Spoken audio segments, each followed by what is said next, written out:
Bonsoir et ravi de vous retrouver pour un nouveau numéro de Top Rugby. Nous allons évidemment revenir cette semaine sur la nouvelle victoire bonifiée de l'Union Bordeaux-Bègles face au Loup. C'était un bel après-midi de rugby au stade Chaban-Delmas. Et pour en parler, j'ai le plaisir d'accueillir Clément Ménadier, le talonneur de l'Union Bordeaux-Bègles. Bonsoir Clément. Bonsoir Mathieu. Merci d'être avec nous. Et puis Alexandre Flancard aussi, le deuxième ligne de l'UBB qui est avec nous. Bonsoir Bonsoir Alexandre. Mathieu. Une première pour Alexandre qui est arrivé bien sûr cet été en provenance du Stade français. On verra avec eux aussi, on essaiera de comprendre un peu les mécanismes de la touche. Pas tout, ça va être trop compliqué. On verra et on verra surtout que c'est un secteur de jeu qui est très précis, très pointilleux. On va évidemment revenir sur ce match contre le Lyon. D'abord, comment on se sent Clément ce lundi après un bel après-midi comme celui-ci Forcément mieux que si on avait perdu, ou forcément mieux, quoi. Ça fait toujours plaisir de gagner à la maison, devant un Chama plein, avec un bon rugby, et puis et d'autant plus qu'on a pris 5 points. Ça a été une belle fête. Ouais, vraiment un après-midi parfait. Facile de récupérer, quoi. Ouais, effectivement, et l'Union Bordeaux-Bègles qui retrouve son fauteuil de leader. On va regarder les images justement parce qu'on a un long résumé à vous proposer pour cette ambiance. Et là, Alexandre, je suis obligé de vous poser un peu la question aussi. Bon, vous connaissiez le stade Chaban-Delmas avec les Barbarians en tant qu'adversaire. Notamment, ouais. Mais là, bon, j'imagine que vous qui êtes arrivé cet été, de voir encore ce stade, 33 000 spectateurs le samedi, ça fait toujours quelque chose. Ah oui, c'est énorme de le voir plein comme ça, c'est vraiment génial. On s'est donné la chance de le remplir, et c'est aussi parce qu'on fait depuis le début de la saison que Chaban est plein. Maintenant, il faut continuer pour que ce soit comme ça tous les week-ends. Alors on voit évidemment les premières images avec un premier essai inscrit par les Lyonnais au bout du quart d'heure de jeu. L'UBB qui menait 3-0 et là l'essai d'Ivaldi qui permet à Lyon de prendre l'avantage. Clément, c'est vrai que les Lyonnais ils vous ont quand même donné du fil à retordre, notamment sur la première période. Ouais, mais c'est une équipe forcément qui était leader quand elle est venue chez nous. Elle a la meilleure attaque, elle a la meilleure défense. On sort de 15 jours où on ne joue pas. C'est toujours compliqué de recommencer après une période sans avoir joué, de recevoir, et d'autant plus quand on reçoit le premier. Donc sur cette première période, on a été un peu emprunté, mais on a arrivé à revenir petit à petit dans la partie, quoi. Ouais, c'est vrai que ça avait mal démarré avec en plus le carton jaune contre Semi Radradra.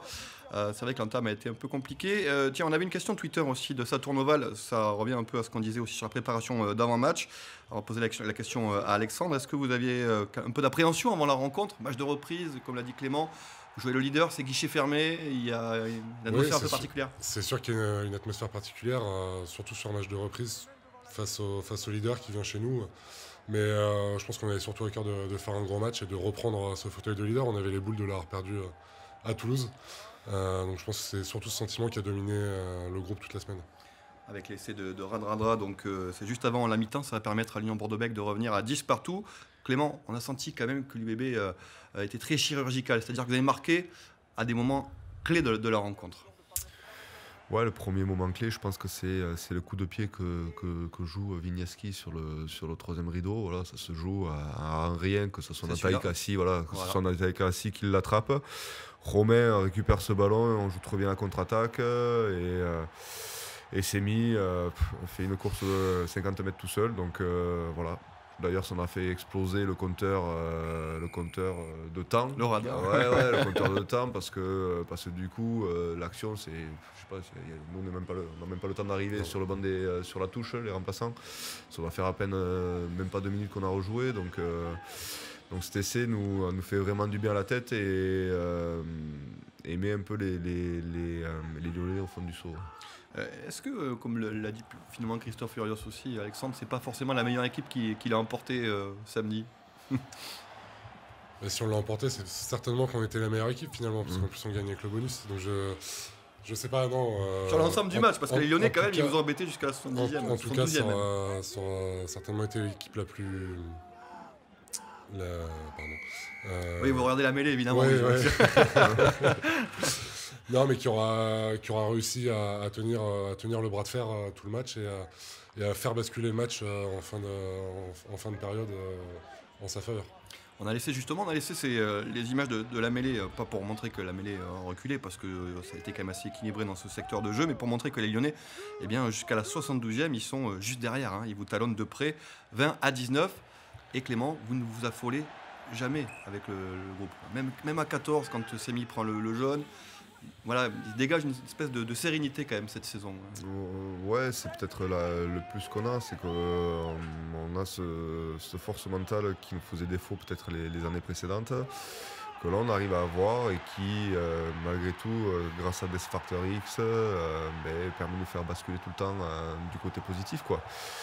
Donc c'est vrai que c'est bien pour ça. C'est sûr que bon, quand Ngata il passe 2 pénalités de 50 dont la deuxième contre le vent, on peut se poser la question de comment ça va basculer, quoi, parce qu'eux ils reviennent bien, ils sont à 1 point.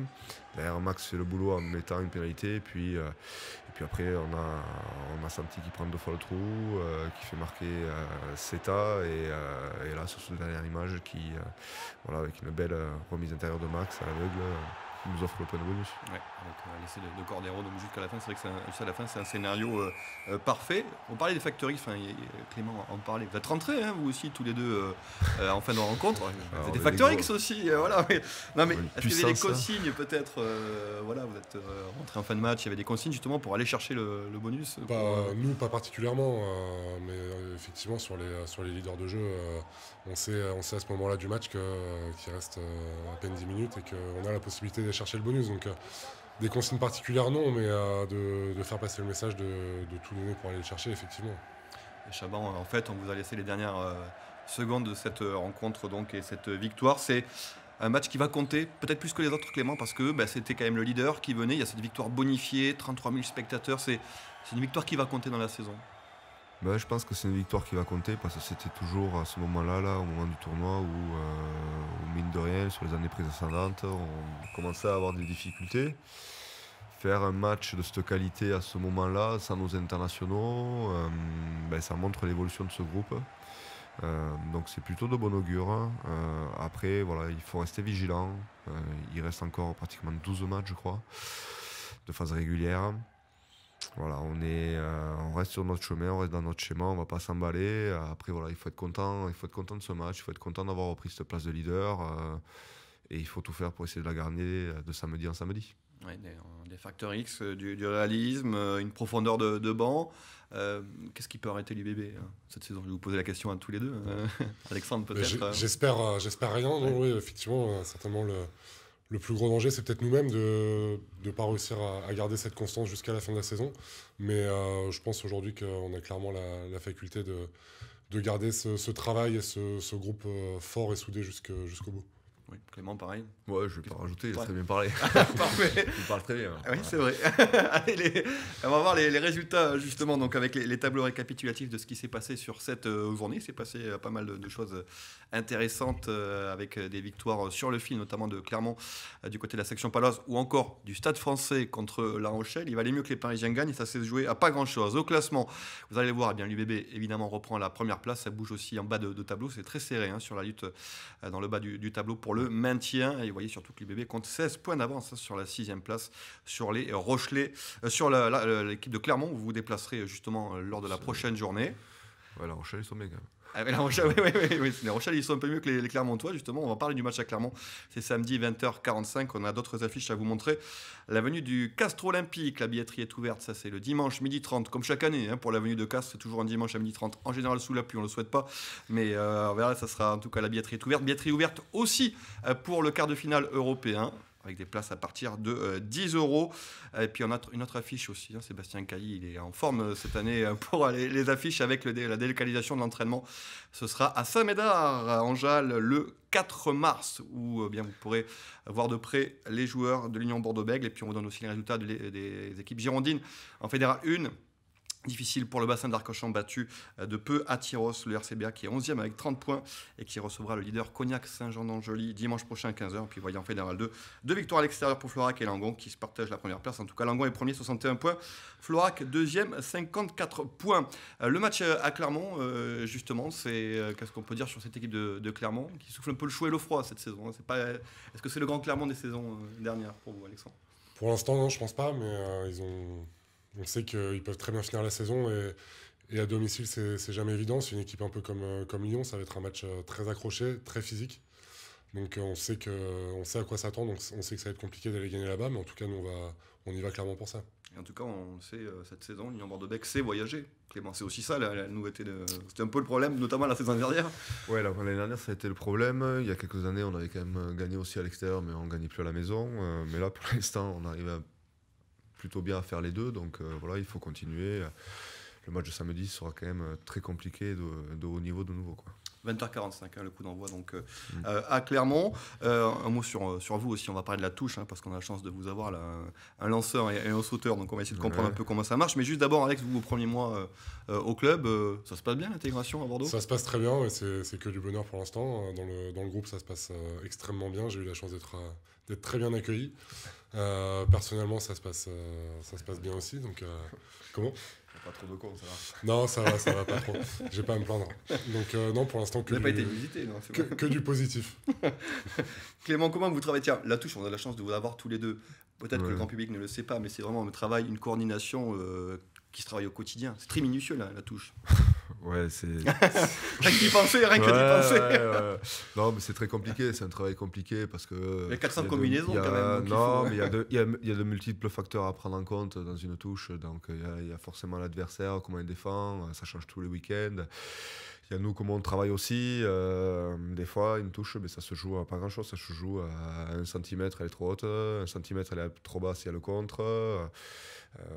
Voilà, de temps en temps, nous les lanceurs on merde un peu. De temps en temps, il y a un mec qui s'oublie dans l'alignement. Il y a les annonces à comprendre. Il y a la pression. Il y a beaucoup de facteurs à faire, ce qui fait que c'est un gage, voilà, c'est un secteur de jeu qui demande beaucoup d'investissement, donc on le bosse bien.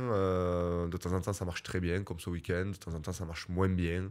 Mais c'est pas pour autant qu'on le bosse pas bien. Voilà, de temps en temps, on est élu. De temps en temps, de temps en temps, c'est nous les lanceurs qui merdons. C'est la vie, quoi. C'est aussi simple que ça. Ouais. Des fois, pensez à vous, quand il y a la tempête, là, quand il y a du vent, quand même, pour un lanceur. Des fois, on n'a pas besoin de vent. Des fois, avec une bonne pâte à pizza, ça suffit. À l'ancienne, quoi. Voilà. Non, mais de temps en temps, voilà, c'est beaucoup de facteurs qui font que la touche, c'est très précis. Mais on parle beaucoup de la touche, de la précision, mais la mêlée, c'est pareil. C'est quelque chose, c'est un jeu qui doit être très précis aussi. Ça se joue à 8, la mêlée. Voilà, c'est pareil. Donc, c'est des secteurs de jeu qu'on brosse énormément. Mais en même temps, la charge de travail, elle est quantifiée toute la semaine. Vous avez dû en parler avec Michele Colosio quand il est venu. Donc, on ne peut pas passer non plus 6 heures à faire que de la touche, 6 heures à faire que de la mêlée, parce que sinon, on passerait moins de temps sur autre chose. Et mine de rien, notre ADN, c'est ce jeu qu'on fait à l'heure actuelle. Donc voilà, donc le peu de temps qu'on fait, il faut qu'on soit précis et réactif. Et de temps en temps, on fait de très bonnes séances. De temps en temps, c'est un peu moins bien. Voilà, il faudrait qu'on arrive à tendre vers de très bonnes séances. C'est une remise en question permanente, finalement, la touche, alors. Toutes les semaines. Très clairement, Clément a tout dit, mais c'est une multitude de détails que chacun apporte, que ce soit le leader, les annonceurs en touche, le talonneur et tous les autres. Donc il faut réussir à trouver ce bon fonctionnement, et toutes les semaines on se remet en cause et on repart, on redémarre, parce que d'abord on travaille sur nous et ensuite on travaille par rapport à l'équipe adverse. Voilà, merci pour cette précision. On ne rentrera pas plus dans les détails parce qu'après c'est trop complexe pour nous. Clément, on va avoir la chance de vous avoir encore pendant 2 saisons. Vous allez venir souvent encore. Vous allez venir encore souvent à TV7, et tant mieux. Est-ce que c'est votre dernier contrat ? Est-ce que vous voyez déjà un peu plus loin ou pas ? Parce qu'on sait que vous travaillez à côté aussi. Donc, vous avez une vie active. Dernier contrat, on va faire les 2 ans et puis on verra comment est le corps, comment est la tête surtout. Voilà, dans 2 ans, je ne vais pas dire mon âge, dans 2 ans j'en aurai 34. Voilà, j'ai même pas réfléchi. Voilà, j'ai pas réfléchi. On verra bien. Voilà. Pour l'instant, le bonheur, il est de rester là. Voilà, le prêt. Ça se voit en tout cas, le bonheur. En tout cas, c'était vraiment un bonheur de vous avoir tous les deux. Merci d'être avec nous, ça passe vite. Donc on se retrouvera bien sûr dans une autre émission. On espère vous avoir tous les deux pour entrer encore un peu plus en détail dans les secrets de la touche pour le rugby. Merci. Julien Lahire pour ça. Il faut inviter Julien Lahire. On invitera Julien Lahire, parce que quand il vient, il nous parle des brunchs à Bordeaux. Alors évidemment, on a plus de difficultés. Non, je plaisante. C'est vrai. Oui, il a les meilleures adresses de brunch à Bordeaux, je le dis comme ça pour les spécialistes. Merci à tous les deux. On se retrouve lundi prochain pour une nouvelle émission de Top Rugby. Ciao. Merci beaucoup.